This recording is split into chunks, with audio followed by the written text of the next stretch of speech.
So good day, ma'am. This is Mary Patisa about inhibition.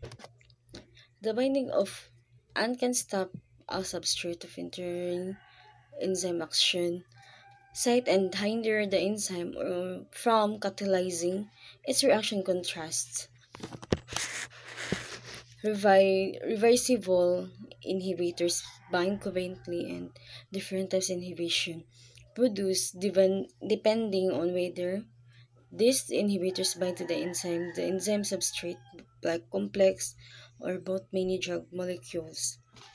So, ang kuan sa inhibitors, ang iyang mga example is about the passage uses the example of enzymes and metabolic pathways which can be inhibited by their downstream products, and this is a form of feedback regulation. The product of a reaction show down the reaction itself.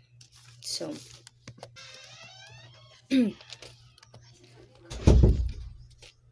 there are four kinds of reversible inhibitors, which is in competitive inhibition, non-competitive inhibition, competitive inhibition, or mixed inhibition. So first is in competitive inhibition. Substrate and inhibitors cannot bind to the enzyme at the same time, as shown in the figure right. This usually results from the inhibitor having affinity for the enzyme active site of an enzyme where the substrate also binds the substrate, and inhibitors compete to access to the enzyme active sites. So see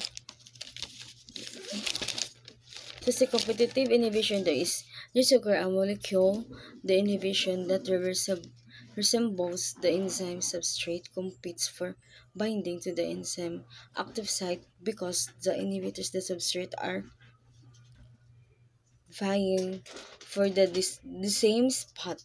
They cannot both be bound simultaneously. So uncompetitive non-competitive daw is dili siya pwede nga dili siya pwede mag ban sa lain.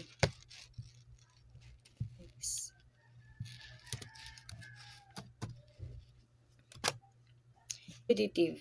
Uncompetitive inhibition, the inhibitor only one substrate enzyme complex. This type of inhibition cause Vmax to decrease maximum velocity decreases as a result of removing activated complex, and Km to decrease due to better binding efficiency as a result of LH Taylor's principles and the effective elimination of the ES complex thus decrease the Km, which indicates a higher affinity. Kasi ang competitive is this type of inhibition. The inhibitor only binds to the enzyme substrate complex. So, si uncompetitive daw is only magbind lang na siya sa enzyme substrate. Next is non-competitive inhibition. The binding inhibitors to the enzyme reduces its activity but does not affect binding of substrate. Vmax will decrease due to the inability for the reaction to proceed efficiently, but Km will remain the same as the actual binding substrate. By definition, will still function properly. So, non-competitive inhibition reduces the enzyme's maximal velocity without changing the substrate binding affinity. The inhibitors binding to an allosteric site is the K mechanism. So, non-competitive daw is without changing daw siya sa substrate. Next is in mixed inhibition, inhibitor can bind to the enzyme at the same time as the enzyme substrate. This type of inhibition can be reduced but not overcome by increasing concentrations of substrate inhibitors binding to this allosteric sites changes conformation, tertiary structure of three-dimensional of the enzyme so that the affinity substrate of the active site is reduced. So mixed inhibition is a complex form of enzyme inhibition where the inhibitors can bind to both to the free enzyme.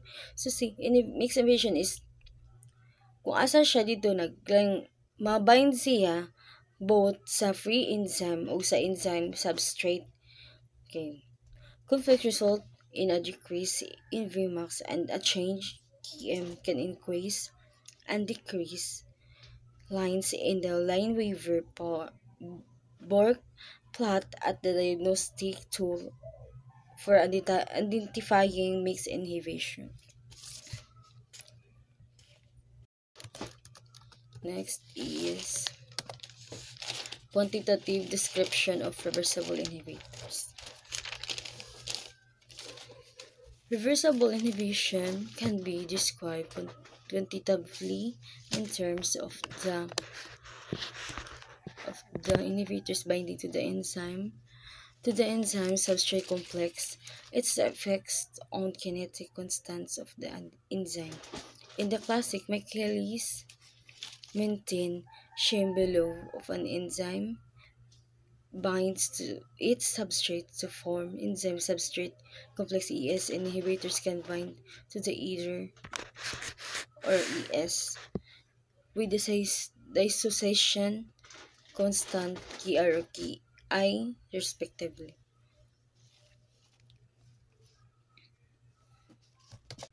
Measuring the dissociation constant of reversible inhibitors. So, as noted above, an enzyme inhibitor characterized by its two dissociation constant and Ki to the enzyme and to the enzyme substrate complex respectively. However, the other dissociation constantly Ki is difficult to measure directly since the enzyme substrate complex short-lived and undergoing a chemical reaction to form produce. Hence, Ki is usually measured indirectly by observing the enzyme action under various substrate inhibitors concentration and fitting the data of a modified Michael-Menten equation. So, ang sa measuring the dissociation constant reservoir inhibitor is the dissociation constant are vital for quantitative descriptions of reversible inhibition measuring directly is impractical due to the transient nature of the ES complex requiring indirect methods and data fitting. So, nadiri ang Lineweaver-Borg plot is a visual diagnostic tool to quickly distinguish between competitive and non-competitive reversible enzyme inhibition. Special cases. The mechanism of partially competitive inhibition is similar to the non-competitive except that the ES complex has catalytic activity which may be lower even higher partially competitive activation that enzyme substrate ES complex. Non-uncompetitive inhibition occurs when the inhibitors bind only to the enzyme substrate complex, not to the free enzyme. The EIS complex is catalytically inactive. Substrate and product inhibition is where either the substrate or product of an enzyme reaction inhibit the enzyme's activity. In this inhibition may follow the competitive and uncompetitive or mixed patterns. Slow tight inhibition occurs when the initial enzyme inhibitors complex EI but the overall inhibitors.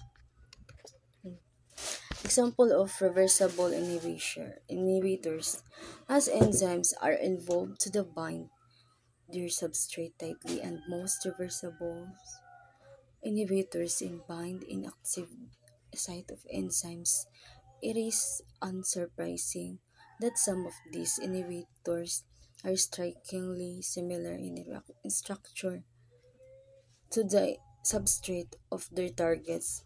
So, ang example niya of these substrate mimics are the protease inhibitors are very successful of antiretroviral drugs used to treat HIV.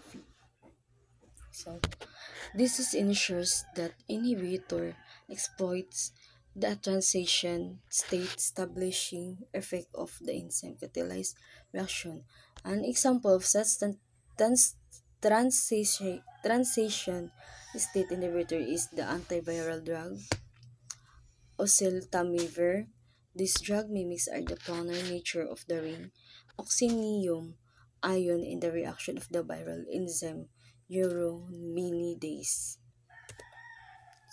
However, not all inhibitors are based on the structures of substrate. For example, the structure of another HIV protease inhibitors, tipranavirus shown on the left. So, these not peptide inhibitors can be more stable than inhibitors containing peptide bonds because they will not be substrate for peptidases are less likely to be degraded. In drug design is important to consider to the concentration of substrate to which the target enzymes are exposed. For example, some protein kinase inhibitors have chemical structure that are similar to adenosine triphosphate of the substrates of these enzymes. Okay, that's all, Ma'am. Thank you. To slow down or stop when there is sufficient amount. Saborable na kaayo. Then we have here a biological function. Enzymes serve a wide variety of function inside living organisms. Enzymes are also involved more exotic functions such as the luciferase generating light in fireflies. An important function of enzyme is in the digestive system of animals. Enzymes such as amylases and protease break down large molecules, starch or proteins, respectively, into smaller ones. So, they can be absorbed by the intestine, but enzymes hydrolyze these starch chains into smaller molecules such as maltose and eventually glucose, which can be absorbed. So, kaning metabolism is, nakita ninyo sa kuan, sa picture. As you can see that pictures, is ang glucose is ma-convert siya into a pyruvate. Mao lang na siya. Then, we all know that the glucose is a sugar man yun siya. So, that's all. Next. So, we have a control activity. So, there are 5 ways or 6 ways manggornis. There are 5 ways or 5 main ways that enzyme activity is controlled in the cell. So we have here regulations.